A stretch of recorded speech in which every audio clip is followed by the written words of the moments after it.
Good morning, everybody! I'm Joey Only here. This is Caribou Weather Dude TV on YouTube channel. That's right, that's me, Joey Only, right here, the Caribou Weather Dude. Okay, so there's really only, one major story that everyone's going to want to talk about in British Columbia this week, and that is the fact that it's going to be exceedingly warm as we come into the weekend.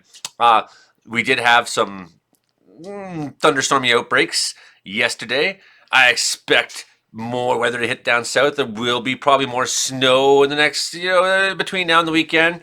And in places like, the North Shore Mountains, maybe, or, let's go! This is bad news. My God. Falling out right now. Anything could happen. Wow. I'll watch the video later. Feel the heat. I need more blanks, I need water. Ain't dry mopping this. Here's a new incident from Sunday, March the 10th, 2024. Avalanche Canada's reporting. Okay, total in the group 2. 1, partly buried with impaired breathing. People involved 2. Shallow depth at trigger point. 2 snowshoers descended from Pump Peak, triggered a size 2 avalanche on the south aspect at an area that was steep, rocky, and where the snowpack was likely locally shallow. 1 person was carried a distance and partially buried, while the other was more deeply buried with snow impairing breathing. The first person dug themselves out from the snow, called 911, then proceeded to search for their partner. Luckily, their partner's snowshoe was visible, sticking out of the snow, and they dug their partner out by hand. North Shore, as you can see, it's right here, I think this incident happened. North Shore promptly responded and managed the victim's hypothermia in the stormy conditions. The ultimate outcome was fortunate, considering that the victim was not equipped with avalanche gear or education. Ah! North Shore Mountains not equipped with education or fucking avalanche gear. Ah! Okay, I'm back now. Sorry about that outburst. I sometimes just can't believe that people go into the mountains and don't know what they're doing. How do you learn what you're doing if you don't go and do it? I get that too. So for Monday the 11th, an active weather pattern remains in place today. Heaviest snowfall expected over the south coast ranges tonight. Another frontal system is moving onshore.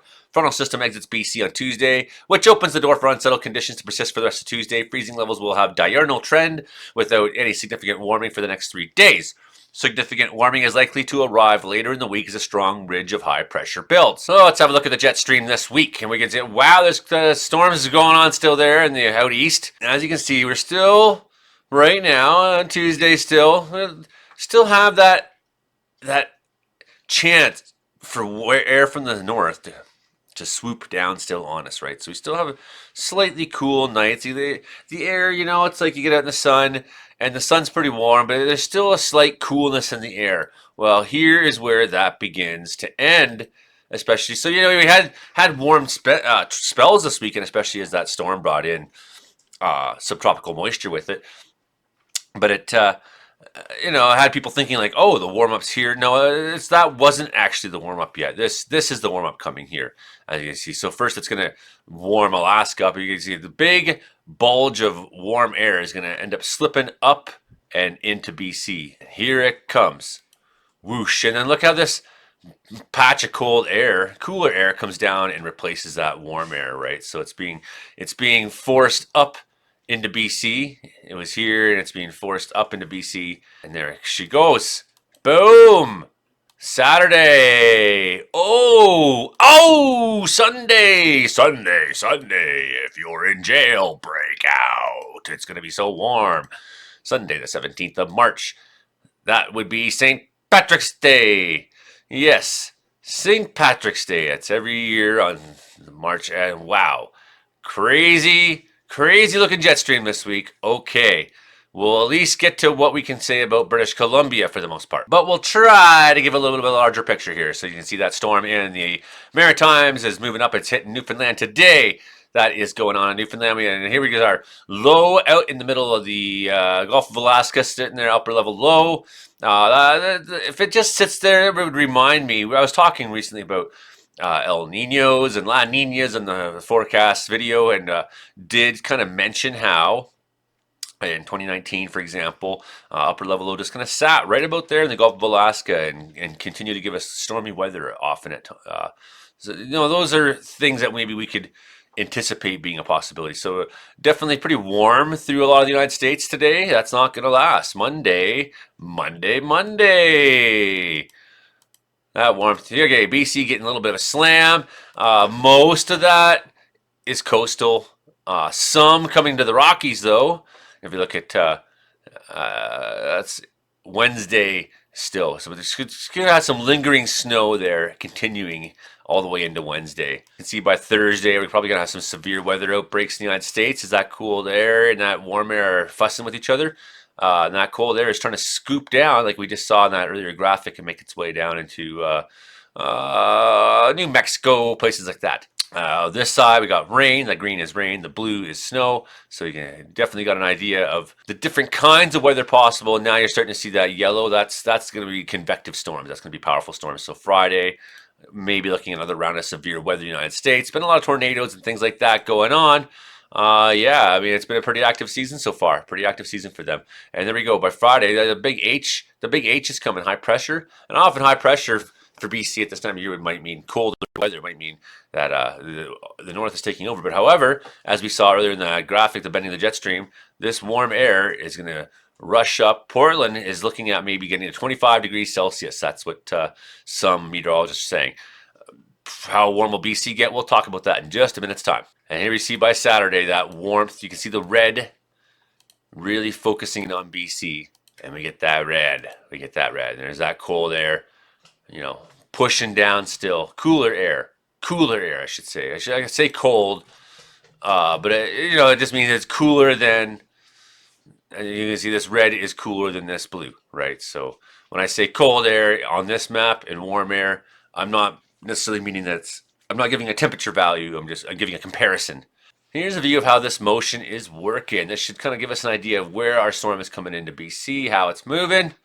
Looks like a lot of that energy hitting Washington State today, and all the way to the Philippines is how far this stretches, right? This ribbon. So definitely see the possibility of an atmospheric river associated with this low in here. This low is really helping to feed this, and this is dragging. This is incredible. However, it's not really our story in BC. It's going to be someone's story though. So here's the telling thing. The next 3 to 5 days. If you notice, there's no change in BC between 3 and 5 days. So we're looking at the next 3 days for snow, really. When you get to the next 5 days, you can see, well, in northern Canada, sure. And then out, look at that. Definitely in the United States, towards Kansas, maybe Colorado. I don't want to zoom in and find out. But areas north of Texas, rain accumulation, much the same sort of places. So we do have northern California, some good rainfalls by Redding. If you go to Oregon, 48 millimeters down there in places, 38 in the hills outside of Portland, maybe 40 up to Washington State, 57. Could see some pretty good rain still in BC, 66 millimeters over this next 3 days. So we do have precipitation, snow, and rain, and all the pain. But of course, this is what everyone wants to know the most. Who's getting the snow? That's really the key. So today, Monday, we're looking at Revelstoke, Coast Mountains. The way these scatter in, I would suspect that there may be convective squalls that happen later today that maybe aren't on the model yet, but that's what we saw yesterday. We've seen Sunday, maybe about 2 weeks before that, the first thunderstorms of the season in BC. So all the way, Idaho, Salt Lake City, Utah, maybe seeing a little bit of snow, California, Nevada, getting a tiny bit, up into Montana, even Washington, and even northern BC, even Fort St. John might see a skiff. Tuesday at 5 p.m., still snowing in some of those places, Rocky Mountains. We might get some of that snow here in Wells. As you can see, we're somewhere around here. But, so here by Wednesday, we're really starting to say goodbye to that snowfall. And already we could be seeing 7-8 degrees in Vernon. So let's get to the real story in a second here. For our friends in Telegraph and up in Terrace and the Dempster Highway, I don't say enough for you. I get it.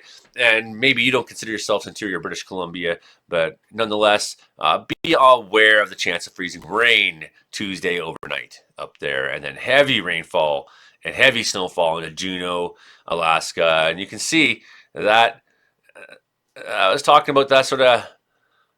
Look at this. You got this real crazy run of precipitation that's available, and it's mostly heading up and into the north, right? So Terrace is kind of on the end of the spout. So we are kind of looking at Terrace for Thursday and as a possible story. At the same time, Thursday outbreaks of thunderstorms and up to the Great Lakes, but all the way down to New Orleans and places like that as well. So yeah, I haven't got the impression that we've been seeing tornado outbreaks with real monster, massive, murderous tornadoes. That's great news, but it seems like there's been consistent activity. Most places in BC reporting somewhere around 0 right now this morning. Alberta, a little bit warmer, hitting 5 degrees. In most places, Meta towards Brandon, you're probably seeing somewhere in the 3 to 5 degrees for him out there. Williams Lake is 0, Prince George 0, so that just gives you an idea of what we're seeing here at 10 in the morning. We'll just turn these guys off, don't care. We're going to have a look now at sort of relative temperatures this week. So today, nothing too crazy, but above 0 for most of the province until she starts to cool off at nighttime. Overnight lows of, -2, 3 in places. Okay, Tuesday looking a little warmer yet. Kamloops 9, Williams Lake 8, Quesnel 7 possibly, Fort St. John up to 3. Alberta side seeing nice warmth, widespread 8s and 9s. I think that might be a little bit higher if this, it's a big area of warmth, so I think it may have the ability to get a little warmer than that yet. Still a Tuesday night, slipping just below 0, so we're really hovering on that edge. Wednesday 10 in the morning, boom, we're back into 6, 8, 8, 8, 9s, 9s, Portland 10, Lethbridge 10, so looking better and better yet at 2 in the afternoon. By the evening, we are, except Prince George at 2 in the morning. That's odd. Prince George, you could be above 0 already. You could be really enjoying this, and same with Fort St. John. So this warmth is going to ride into there already. High pressure goes clockwise, right? So this will help feed it around. So these isobars are kind of like arrows pointing. So that's probably why they expect to see Prince George to be a little warmer than the south first. Get by 1 in the afternoon. We're already looking at double digits for Kelowna, Williams Lake, Quesnel. By 5, maybe even 13 for Williams Lake and 13 for Quesnel. Whoa. Okay, well, it is March. And hey, that sounds crazy. 13, it's March. It's technically still winter, but it's not crazy. I was definitely in Lillooet around March 6th when our friend Todd Sirius died, and it was like 15-degree afternoons there. So that was years back already. And when you get to Wells, that ended quickly. Don't get used to the warm weather, I have to tell myself when I go to these places at this time of year. Friday, 10 a.m., we're already looking double digits by noon. Campbell River looking at 13. So, I mean, these numbers will change as the week goes on. These aren't an exact guess, but 14s for Williams Lake, Quesnel, not out of the question. And hitting 0 at night only for those of us who live in the mountains and high country, mostly. All these places are high plateau and high country where you're seeing the blues. And then here comes Saturday. And let's get to it. Saturday at 4 p.m. 16s, 15s, 16s, 16, 14s, 17s. They're expecting 20 in Portland that day, 16 in Washington, Spokane, all the way to Eugene, 19s, and heading right down the coast of California, seeing some 20s down there, Celsius.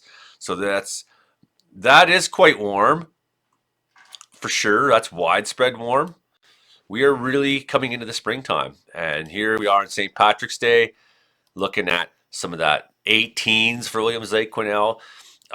Some saying, and Mark was telling me that Oregon, and Chris or Mark, I forget which one, that could be going up to 2,500 meters, somewhere in the 10,000 foot area for freezing level. And I said, well, if it's getting to 25 degrees, if that actually happens in Portland this weekend, those numbers the elevation will go up for where that, how high that warmth can travel up. And I'm suggesting if it's 18 in Quesnel, the very tops of our mountains are most likely to be melting. Well, let's just have a look. So we're going to go up to 2,000 meters.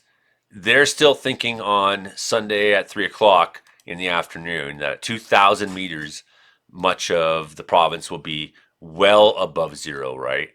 And that's about as far as if I go up to 3,000 meters, it only gives me 1,000 intermeter intervals on this map. But at 3,000 meters, so you're well above 10,000 feet, then we're looking at some -1. You know, it's given the warmth, given the heat, I expect these numbers to possibly go up. We could even see at 3,000 meters, could see the possibility of melting conditions. Well, that's pretty much what I got for you this morning, everybody. So thanks for coming by. Do hit like, share, subscribe, support my channel. I really appreciate that because, you know, the algorithm thing, you know, it's like every time you hit one of those things, it boosts my chance of the algorithms noticing me. Like, God, I just wish the algorithms would fucking notice me for once. It's tough. My latest video on fire weather forecast got 1,100 views. Some updates on that Mark Ingalls is more convincing me that we are maybe coming out of the El Nino even in time for the middle of the summer at some point. So if that's the case, my fire weather forecast definitely will hold. I do expect, I mean, even looking at the convection we had yesterday, I expect that we're going to have a thunderstormy year. That means I expect we're going to have the jet stream pointed at BC more this year. If that's the case, maybe the conditions for forest fires won't quite be there as per usual. But we'll have more lightning, so we'll probably have more starts. So that's my guess so far. Do also check back and see some of the weird things we saw at the end of yesterday's thunderstorms on my channel here. Brand new video I posted up. You can find it right here on this side, I think. No, on this side. You can find it on this side. Okay. That's the show. Have a good week, everybody. Bye for now.